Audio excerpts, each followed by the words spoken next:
ಕಾಂಗ್ರೆಸ್ ಹಾಗೂ ಬಿಜೆಪಿ ಮಧ್ಯೆ poster politics ಮತ್ತಷ್ಟು ಜೋರಾಗಿ ನಡೀತಾ ಇದೆ. ಪೇ ಸಿಎಂ ಪೋಸ್ಟರ್ ಜೊತೆಗೆ ವಿಚಿತ್ರ ರೀತಿಯ ಆರೋಪ ಪ್ರತ್ಯಾರೋಪಗಳು ವಿಡಿಯೋಗಳು ಗೋಡೆಗಳ ಮೇಲೆ ಸದ್ದನ್ನ ಕೂಡ ಮಾಡ್ತಾ ಇರುವಂತದ್ದು. ಇವರ ಬಣ್ಣ ಅವರ ಬಣ್ಣ ಇವರು ಬಯಲನ್ನ ಮಾಡ್ತಾನೇ ಬರ್ತಾ ಇದ್ದಾರೆ. ಕಾಂಗ್ರೆಸ್ ಬಿಜೆಪಿ ಮಧ್ಯೆ ಪೋಸ್ಟರ್ ವಾರ್. ಸಿಎಂ ಬೊಮ್ಮಾಯಿ ಬಳಿಕ ಆರ್ ಅಶೋಕ್ ಟಾರ್ಗೆಟ್. ಸಾಮಾಜಿಕ ಜಾಲತಾಣದಲ್ಲಿ ಪೇ ಸಿಎಂ ಅಭಿಯಾನಕ್ಕೆ ಕಾಂಗ್ರೆಸ್ ಪಕ್ಷಕ್ಕೆ ಭರ್ಜರಿ ಬೆಂಬಲ ಸಿಕ್ಕಿದೆ. ಇಡೀ ದೇಶದಾದ್ಯಂತ ಪೇ ಸಿಎಂ ವಿಚಾರ ಚರ್ಚೆಯಲ್ಲಿದೆ. ಇದೇ ಟ್ರಿಕ್ಸ್ ಅನ್ನ ಕಾಂಗ್ರೆಸ್ ಮುಂದುವರೆಸಿರುವಂತದ್ದು ಒಂದೆಡೆ ಆದ್ರೆ, ಇದರ ಮುಂದುವರೆದ ಭಾಗವಾಗಿ ಆರ್ ಅಶೋಕ್ ವಿರುದ್ಧ ಸಮರ ಶುರು ಮಾಡಿದ್ದಾರೆ.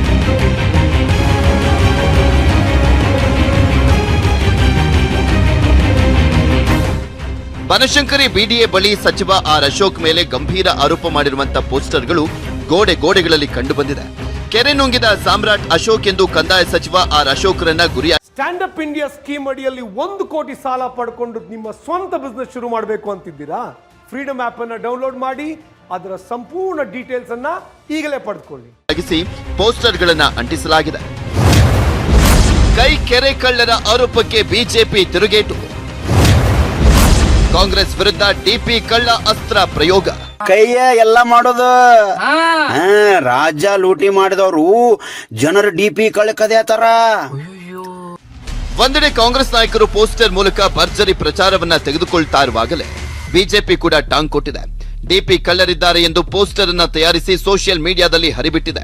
ಮೊನ್ನೆಯಷ್ಟೇ ಜಾಲತಾಣದಲ್ಲಿ ಬಿಜೆಪಿ ಸರ್ಕಾರದ ಸಚಿವರ ಫೋಟೋಗಳನ್ನ ಹರಿಬಿಟ್ಟಿತ್ತು. ಅದರಲ್ಲಿ ನಟರ ಡಿಪಿಗಳನ್ನ ಅನಧಿಕೃತವಾಗಿ ಬಳಸಿಕೊಳ್ಳಲಾಗಿದೆ ಎಂಬ ಆರೋಪಗಳು ಬಂದಿತ್ತು. ಹೀಗಾಗಿ ಡಿಪಿ ಕಳ್ಳರಿದ್ದಾರೆ ಎಂಬ ವಿಡಿಯೋಗಳು ಸಾಮಾಜಿಕ ಜಾಲತಾಣದಲ್ಲಿ ಹರಿದಾಡ್ತಾ ಇದೆ. ಒಟ್ಟಾರೆ ಎರಡೂ ರಾಜಕೀಯ ಪಕ್ಷಗಳು ಚುನಾವಣಾ ವರ್ಷದಲ್ಲಿ ಜನರಿಗೆ ಭರ್ಜರಿ ಮನೋರಂಜನೆಯನ್ನ ಕೊಡ್ತಾ ಇದಾವೆ. ಬರ್ನಾಲ್ ಬ್ರದರ್ಸ್ ಗ್ಯಾಂಗ್ ನಿಂದ ನಿಮ್ಮ ಡಿಪಿ ಕಳತನ ನಡೆಯಕತ್ತಾವ. ಓಹೋ, ಈ ಬರ್ನಾಲ್ ಬ್ರದರ್ಸ್ ಅದನ್ನ ಕೈ ಕೇಳ್ರಪ್ಪ ಕೇಳ್ರಿ. ಎಚ್ಚರ ಎಚ್ಚರ ಎಚ್ಚರ.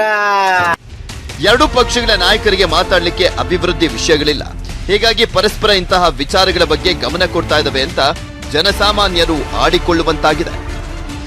Anil Basur, political bureau, news 18 Kannada, Bengaluru. ಮಾಜಿ ಮುಖ್ಯಮಂತ್ರಿ ಎಸ್.ಎಂ. ಕೃಷ್ಣರವರಿಗೆ ನಿನ್ನೆ ರಾತ್ರಿ ಜ್ವರ ಬಂದಂತ ಹಿನ್ನೆಲೆಯಲ್ಲಿ ಆಸ್ಪತ್ರೆಗೆ ದಾಖಲಾಗಿದ್ದಾರೆ. ಸದ್ಯ ಶ್ವಾಸಕೋಶದಲ್ಲಿ ಸೋಂಕು ಕಾಣಿಸಿಕೊಂಡ ಕಾರಣ ಮಣಿಪಾಲ್ ಆಸ್ಪತ್ರೆಗೆ ದಾಖಲು ಮಾಡಲಾಗಿದೆ. ಕೋವಿಡ್ ಹಾಗೂ ಜ್ವರಕ್ಕೆ ಸಂಬಂಧಿಸಿದ ಕೆಲವು ಪರೀಕ್ಷೆಗಳನ್ನು ಮಾಡಿ ಯಾವುದೇ ತೊಂದರೆ ಇಲ್ಲ ಅಂತ ವೈದ್ಯರು ಮಾಹಿತಿಯನ್ನು ನೀಡಿದ್ದಾರೆ. ನಿನ್ನೆ ರಾತ್ರಿ ಮೊದಲು ವೈದೇಹಿ ಆಸ್ಪತ್ರೆಗೆ ದಾಖಲು ಮಾಡಲಾಗಿತ್ತು. ನಂತರ ಹೆಚ್ಚಿನ ಚಿಕಿತ್ಸೆಗಾಗಿ ರಾತ್ರಿ 10:45ಗೆ ಮಣಿಪಾಲ್ ಆಸ್ಪತ್ರೆಗೆ ದಾಖಲಿಸಲಾಯಿತು. ಡಾಕ್ಟರ್ ಸತ್ಯನಾರಾಯಣ್ ನೇತೃತ್ವದಲ್ಲಿ ತೀವ್ರ ನಿಗಾ ಘಟಕದಲ್ಲಿ ಎಸ್.ಎಂ. ಕೃಷ್ಣ ಅವರಿಗೆ ಚಿಕಿತ್ಸೆಯನ್ನ ಕೊಡಲಾಗ್ತಾ ಇದೆ. ಇನ್ನು ಆಸ್ಪತ್ರೆಗೆ ಇವತ್ತು ಮುಖ್ಯಮಂತ್ರಿಗಳಾಗಿರುವಂತಹ ಬಸವರಾಜ ಬೊಮ್ಮಾಯಿ, ಮಾಜಿ ಮುಖ್ಯಮಂತ್ರಿಗಳಾಗಿರುವಂತಹ ಯಡಿಯೂರಪ್ಪನವರು ಕೃಷ್ಣ ಅವರ ಆರೋಗ್ಯವನ್ನ ವಿಚಾರಿಸಿದ್ರು. ಆಸ್ಪತ್ರೆಗೆ ಭೇಟಿ ಕೊಟ್ಟರು. ಅವರು ನಮ್ಮ ಮಾಜಿ ಮುಖ್ಯಮಂತ್ರಿಗಳು, ನಮ್ಮ ಗುರುಗಳು ಶ್ರೀ ಎಸ್.ಎಂ. ಕೃಷ್ಣ ಅವರು ರಾತ್ರಿ ನಾನು ಭೇಟಿ ಕೊಟ್ಟಿದ್ದೇನೆ. ಅವರ ಸ್ಥಿತಿ ಸ್ಟೇಬಲ್ ಆಗಿದ್ದಾರೆ. ಹಾಗಾಗಿ ಸ್ವಲ್ಪ ಅವರಿಗೆ ಉಸಿರಾಟದ ಸ್ವಲ್ಪ ಸಮಸ್ಯೆ ಇತ್ತು. ಆ ಕಾರಣಕ್ಕೆ ಕಂಪೋಸಿಟ್ ICU ಇರತಕ್ಕಂಥ ಆಸ್ಪತ್ರೆಯಲ್ಲಿ ದಾಖಲಾಗಿದ್ದಾರೆ. ಹಾಗಾಗಿ ಒಳ್ಳೆಯ ಟೀಮ್ ಅವರನ್ನು ಗಮನಿಸ್ತಾ ಇದೆ. ಬಹುಶಃ 2-3 ದಿವಸದಲ್ಲಿ ಅವರು ಡಿಸ್ಚಾರ್ಜ್ ಆಗಿ ಮನೆಗೆ ಹಿಂದಿರುಗ್ತಾರೆ. ಅದರ್ವೈಸ್